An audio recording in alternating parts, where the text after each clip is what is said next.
네, 안녕하세요. 경제 읽어주는 남자 김학성입니다. 반갑습니다. 우리 센터장님 인사 한번 부탁드립니다. 네, 안녕하세요. 홍증권 비서센터장 송재익입니다. 반갑습니다. 네, 1편에서도 뭐 주가 혹은 전반적인 큰 그림을 그리면서 이제 말씀을 나눴고 각을 좀 잡게, 방향성을 좀 잡을 수 있게 그래서 투자자 관점에서 어떤 포지션을 취해야 될까에 대한 그런 궁금증이 어느 정도 해소되시지 않았을까 그런 생각을 해봅니다.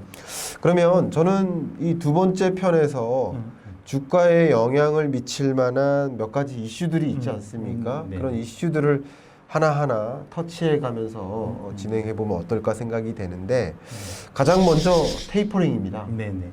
테이퍼링 언제 시작될 거라고 혹시 생각 드십니까? 지금 현재 시점에서 놓고 본다면 11월이 가장 좀 유력한 11월이 유력하다. 시작은 11월이 유력하다. 네. 전보다 좀 당겨진 거죠. 원래는 내년 네. 1월 정도로 생각했는데 네. 11월이 다 가능하다 보고 있고 지금 9월 말에 있을 FOMC 네. 회의에서 네. 관련된 계획을 발표할 거다. 그렇죠. 네, 그래서 이제 조기에 앞으로 우리 이전에 테이퍼 텐드럼이라고 한번 난리가 났었잖아요. 네네. 2013년도에 그렇죠. 그 긴축 발작. 발작, 예. 그러니까 깜짝깜짝 놀래갖고 이제 그랬는데 그것 때문에 연준이 앞으로 할 때 바로 직시하는 게 아니라 미리 계획을 발표하고 네. 거기에 맞춰서 이제 그 계획 하에 이제 움직이겠다고 한 거기 때문에 그렇다면 그 계획을 발표하는 시점은 9월달 말이 되지 않을까 이렇게. 어쨌든 보죠. FOMC가 지금으로서는 9월 그리고 11월 네. 이렇게 되는데 네.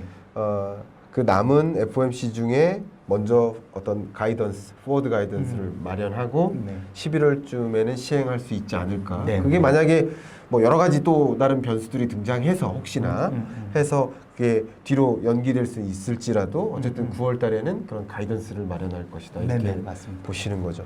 제가 잠깐 추가 설명을 좀 드리고 싶은데 이 테이퍼링이라는 개념 자체가 영어를 번역하면 점점점 가늘어진다는 뜻이에요. 다시 말하면 지금 완화적인 통화 정책을 갖고 있는데 갑자기 긴축적으로 바뀐다는 뜻이 아닙니다. 여전히 유동성을 공급하고 지금도 1,200억 달러를 공급하고 있는데 그걸 갑자기 이제 끊겠다 이게 아니라 물을 잠그듯이 끄는 게 아니라 줄여나간다는 거죠. 여전히 통화량을 공급해 나가는 거죠. 네.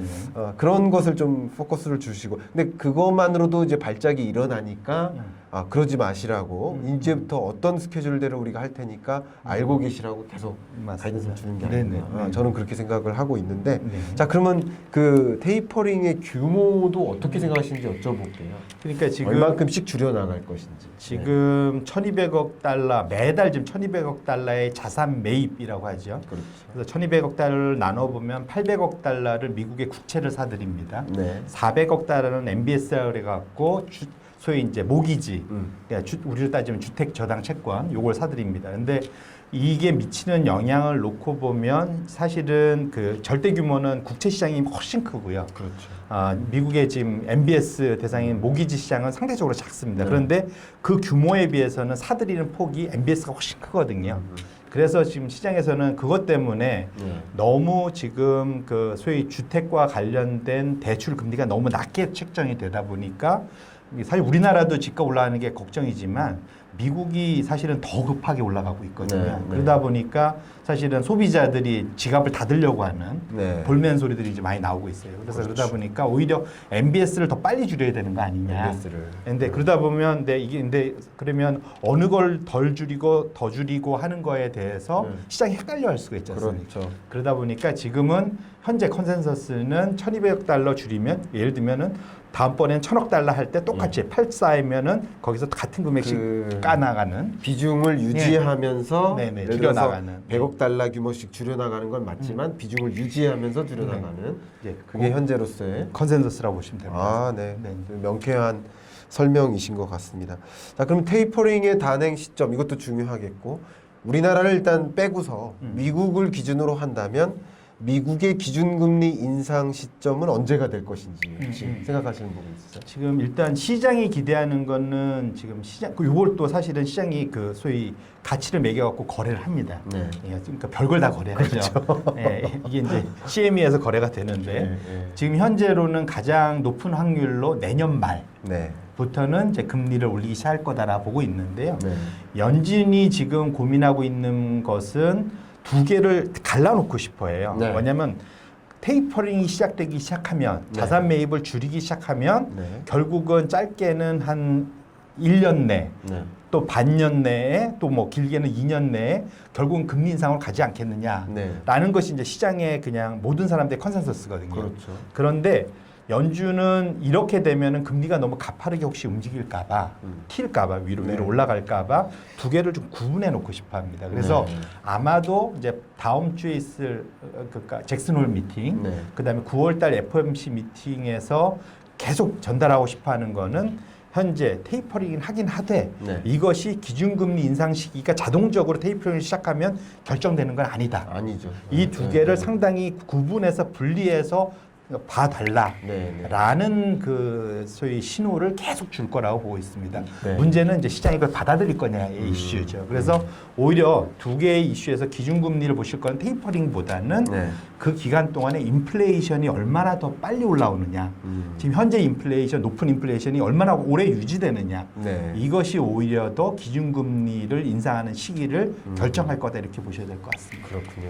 그러면 이 두 가지를 섞어서 한번 또 질문을 드려본다면 어쨌든 자산 매입 규모를 축소해 나갈 텐데 축소해 나가는 어느 지점에 금리 인상이 있을 것이냐 아니면 자산 매입 규모 축소가 0이 되는 순간 혹은 그 이후 기준금리 인상을 단행할 것인가 그 시나리오에 대해서 어떻게 보고 계십니까? 요게 정확히 그 두 개의 시나리오가 과거에 두 번 다 있었습니다. 예, 예. 2013년도에 그 긴축 발작, 그러니까 6월 달 정도에 발표를 하고 실제로 14년부터 1년 이상 그 소위 테이퍼링을 했었거든요. 그렇죠, 예. 버냉키 시절에. 예. 그 시절에는 금리는 그냥 그대로 제로금리를 유지하면서 그렇죠. 예. 긴축만 했었습니다. 그렇죠. 요 시기가 있었고요. 그다음에 15년 12월에 들어서 기준금리 인상. 그렇죠. 뒤니까 그걸 구분을 했었고요. 구분했었죠. 18년에는 반대로 18년 초부터 이제 오토파일럿이라고 소위 테이퍼링을 하는 와중에 네. 그 기간 동안 계속 기준금리를 인상을 했었어요. 그렇죠. 18년에는 거꾸로 두 개가 믹스돼서 믹스됐었고, 예. 동시에 나타났었거든요. 네. 그래서 이번에 어떤 현상이 일어날지는 아무도 예단할 수는 없습니다. 그래서 아까 말씀드린 대로 이게 좀 옛날로 가면 확률로 보면 이것이 어디 하나에 종속돼서 일어나는 이 일이 일어나면 그 다음에 따라 일어나는 일이 아니라 두 개가 독립 시행이라고 하잖아요. 그렇죠. 예. 맞는 표현이죠. 예, 독립 예. 시행 독립적으로. 예. 독립적으로 일어나는 일로 벌어지게끔 최소한 이제 연준은 아마 행동을 할 거고요. 네. 적어도 이제 이게 바뀌진 않을 겁니다. 네. 테이퍼링이 먼저 일어나고 예. 중간이든 그 이후에 이제 기준금리가 올라갈 텐데 이 테이퍼링보다 기준금리가 먼저 있을 일은 없다. 그건 없죠. 그 정도로만 해설하실 필요가 있을 것 같습니다. 예, 방금 우리 센터장님께서 주신 의견을 좀 잘 이제 시나리오로서 그려 나가시고 투자 의사 결정하는데 좀 판단하시는데 참조를 하시면 도움이 될 것 같고요. 기본적으로 금리 인상과 이 통화량을 조절하는 이 두 가지 양적 완화라는 이 두 가지 통화 정책이 독립적으로 이행된다라는 거 이것을 기본적인 전제로서 이제 생각해 주시면 좀 이해하시기가 좋을 것 같습니다. 그러면 자연스럽게 우리나라로 좀 돌아와 보면 어쨌든 그걸 언론이 그렇게 해석하는 경향도 물론 있는 것 같고요. 네.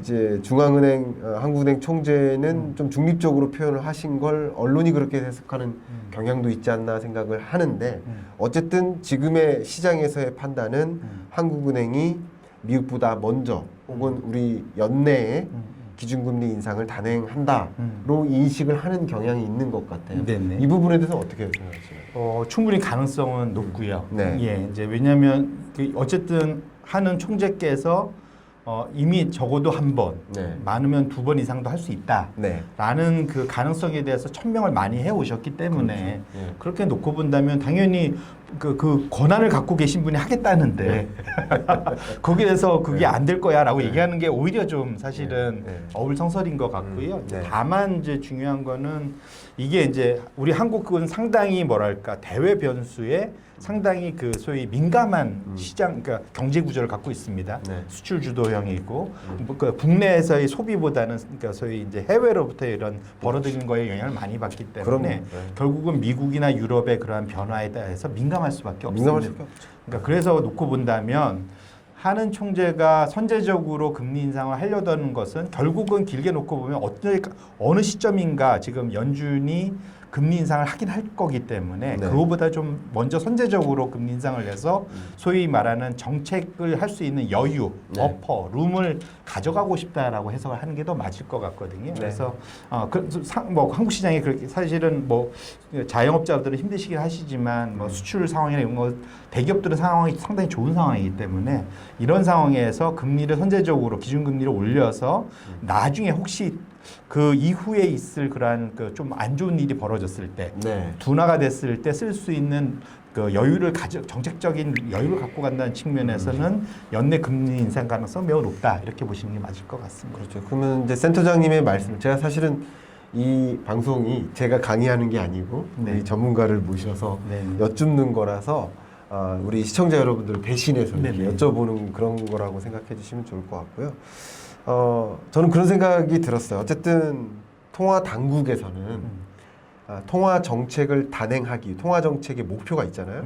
목표를 이루기 위해서는 뭐 물가 안정이나 경제 성장이나 이런 목표를 이루기 위해서는 카드가 있어야 되잖아요. 수단. 그걸 이제 소위 정책 수단이라고 하잖아요. 네. 예. 정책 수단이 있어야 되는데 지금처럼 이렇게 낮은 금리 하에서는 추가적인 어떤 상황이 벌어져도 통화 정책을 가동할 만한 그런 것들이 너무 부재하니까 지금 미국이 인상하기 전에 먼저 그럴 만한 여건을 만들어 두려고 한다. 이렇게 해석하면 좀 도움이 될까요? 네, 맞습니다. 정확합니다. 네. 좋은 말씀이신 것 같고요. 또 이런 생각도 있어요. 기존에 이주열 총재께서 수차례 언론을 통해서 말씀하신 그 발언은 인상할 수도 있다. 뭐 이렇게는 했지만 그때 발언하셨던 시점과 지금은 여건이 좀 많이 달라졌거든요. 맞습니다. 그때는 이제 확진자도 얼마 없었고 델타 변이 이슈도 없었고 백신 보급은 차곡차곡 잘 이루어지고 있었고 그런 상황에 연내 뭐 이런 정도의 회복이 견조하게 뒷받침된다면 뭐 인상할 수 있다 뭐 이런 표현을 좀 했던 것 같고요. 또 최근 금통위에서 소수 의견을 내셨던 고승범 위원이 이제 소위 금통위에서 빠지시잖아요. 네네네. 가장 적극적으로 금리 인상이 필요하다라고 보는 그 목소리가 빠지잖아요. 결과적으로는 이 위원들이 다수결로 결정하는 구조라고 생각한다면 그렇다면 전에 말씀드렸던 것과는 달리 기준금리 인상이 상대적으로 좀 어려워진 것이 아닌가 하는 그런 궁금함을 갖고 계신 분들이 많이 계시거든요. 네, 충분히 가능하고요. 왜냐하면 또 저희가 내년 3월에 대선이라는 또 엄청난 그렇죠. 그 정치적인 큰 이벤트를 앞두고 있습니다. 그리고 네. 가면 갈수록 뒤로 저희 대선 국면으로 가면 갈수록 네. 소위 말하는 나머지 그러니까 경제 상황이나 어떤 변수가 될 만한 일을 일으키기가 점점 어려워지는 어려워지죠. 국면을 가기 때문에 만일 올린다면 빨리 올려야 되는 상황이고요. 그렇군요. 연말로 가면 갈수록 그 카드를 쓸 수 있는 그런 이제 그 기회가 네. 점점 좀 줄어들 가능성이 있고요. 다만 여기에 가장 큰 변수는 제가 보기에는 아까 말씀드린 대로 이게 한국이 한국은행이 당연히 대한민국의 중앙은행으로서 독립적인 역할을 하긴 하겠지만 아까 말씀드린 대로 미국과의 그러한 그 동조 그러한 것들을 같이 움직인다고 본다면 네. 지금은 상대적으로 미국의 10년물 금리하고 한국의 10년물 금리가 제법 차이가 납니다. 네네. 이제 한국이 좀 떨어지긴 했지만 한 1.8% 정도대, 미국은 지금 1.2%대라서 한 60pp 차이가 나는데 네. 만에 하나 지금 하반기로 가서 지금 미국의 1.2%는 너무 낮다고 좀 생각하거든요. 저는 네. 적정 금리에서. 네. 그래서 이게 만약에 하반기로 와서 빠르게 튀어 올라온다면, 네. 그래서 한국과 이게 너무 가까워진다면, 네네네. 그렇다면 사실은 어차피 그러니까 한국은행은 그거에 압력 때문이라도 그렇죠. 금리 인상을 할 가능성은 충분히 더 있다. 결국은 아까 말씀드린 대로 대선이라는 판 자체는 상대적으로 기준금리를 움직이기가 어려운 측면이 있지만 네. 결국은 미국과 한국의 금리 차가 좁혀진다면 네. 어쩔 수 없이 한국은행도 그 룸을 갖기 위해서 결국 금리를 올릴 가능성 네. 이 두 개가 공존하면서 움직일 거다 이렇게 말씀드립니다. 그것도 좋은 포인트인 것 같습니다. 우리 시청자 여러분들께서 그 금리 차가 좁혀지느냐 아니면 오히려 더 넓어지느냐 그렇다면 뭐 금리 인상 가능성이 상대적으로는 이제 줄어들 수도 있고 또 좁혀진다면 또 금리 인상 가능성이 또 높아질 수도 있고 네. 그런 포인트들도 여러분 기억하시면 도움이 될 것 같습니다. 마지막으로 질문 하나만 더 드리고 싶은데요. 네. 어쨌든 이런 시점 굉장히 좀 투자하기 굉장히 망설여지는 시점, 굉장히 혼조세가 있는 이런 시점. 이런 시점에는 어느 나라에 투자해야 될까요? 아니면 어떤 업종에 투자를 해야 될까요? 주식 투자를 하는 데 있어서 과거처럼 뭐 이렇게 급반등, 전반적으로 급반등할 때는 투자하기가 쉽고 아무 이슈가 없을 때도 역시 투자 유망 산업을 좀 골라서 이렇게 투자하는 방식도 같이 투자하는 방식도 추천될 만한데 지금처럼 뭐 금리 인상이 있을 수 있다 없다 막 이렇게 혼조로운 시장 이런 때는 주식 투자를 한다면 어떤 주식을 갖고 있는 게 좀 도움이 될까요? 좋은 질문이신데요. 네. 일단은 지금은 전반적으로 아까 말씀드린 대로 우리가 전 시간 때 얘기했던 고점 논란, 네. 이제 소위 그러니까 증가율이 이제 떨어지는 이런 네. 고점 논란에 이미 주가는 많이 올라와서 밸류에이션이 비싸다라는 네, 그러니까 네. 모든 게 다 비싸졌다라는 네. 모든 게 버블이라는 이런 시점이라면 지금은 상승에 배팅하기보다는 변동해서 조정을 받을 거에 배팅, 그러니까 좀 가능성이 좀 더 높을 수가 있습니다. 그러네요. 네. 그렇다 보면은 만에 있을 그러한 조정에 대해서 대비해서 아까 한은만 여유를 가지고 있어야 되는 게 아니고 정책 수단을 있어야 되는 게 아니라 개인도 여러분들도. 거기에 대응할 수 있는 정책 수단이 있어야 된다.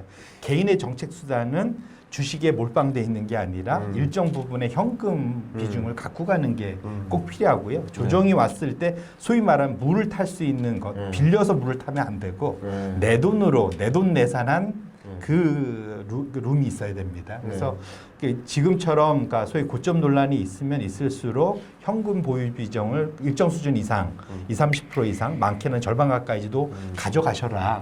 그래야지 이제 일단은 대응 가능이 되지 않겠습니까? 네, 그래서 네. 그런 측면에서 놓고 보면은 하느니 금리 인상할까 고민하는 거와 마찬가지로 나도 현금 비중을 얼마나 더 가져갈 거냐에 대한 고민을 꼭 먼저 하셔라 네. 말씀을 드리고 싶고요. 두 번째로 그러면 이제 두 번째는 어디로 갈 거냐? 항상 그랬지만 산이 높으면 골도 깊습니다. 그는 예외가 없고요. 그래서 산이 가장 높은 데는 지역으로 놓고 보면 무조건 미국 시장이죠.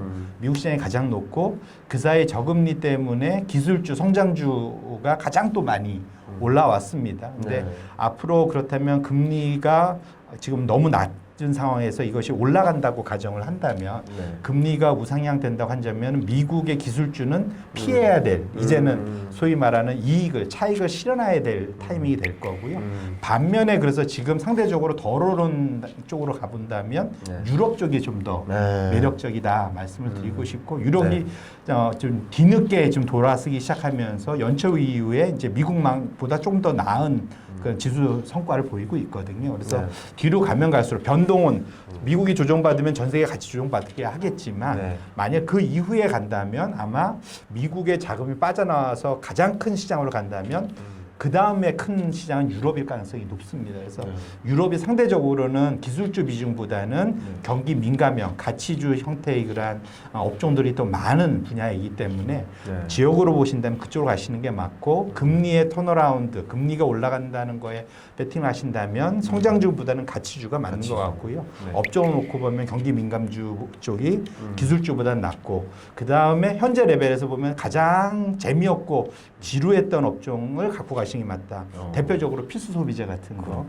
그런 것들. 그 다음에 만약에 이제 개별 종목들 나는 바텀업 할 거야. 그래갖고 난 개별 종목을 보신다면 소위 지금 이런 생산 물가 높고 소비자 물가 높아갖고 기업들의 마진이 줄어드는 그런 구간에 와 있기 때문에 네. 그렇게 놓고 본다면 가격을 전가할 수 있는 내가 비용이 느는 거를 소비자에게 전가할 수 있는 능력이 높은 가격 결정력이 높은 기업들을 투자를 하셔야 됩니다. 그래서 네, 네. 업종별로 일등주들 그 가격 전가를 잘하는 업종이 네. 기업들이냐를 잘 판단하셔서 투자를 하시는 게 맞을 것 같다 말씀드립니다. 너무 좋은 말씀이시고요. 마지막에 이제 가격 전가 능력 이것도 굉장히 중요하죠. 왜냐하면 뭐 콩나물 가격 오르고 돼지고기 가격 오르는데 콩나물 돼지국밥 파는 식당 가게 사장님은 그 국밥 가격을 올릴 수 있느냐 가격 전가 능력이 없으시거든요. 왜냐하면 가뜩이나 손님도 없는데 가격도 1,000원, 2,000원 올라갔다 그러면 아예 손님이 안 오시거든요. 가격 전가 능력이 있는 주체와 그렇지 않은 주체가 있는데 보통 뭐 소비재라고 한다면 그 해당 소비재 시장에서 시장 점유율을 가장 많이 차지하는 그런 영향력 있는 기업에 아마도 가격 전가 능력이 좀 있을 수 있겠다.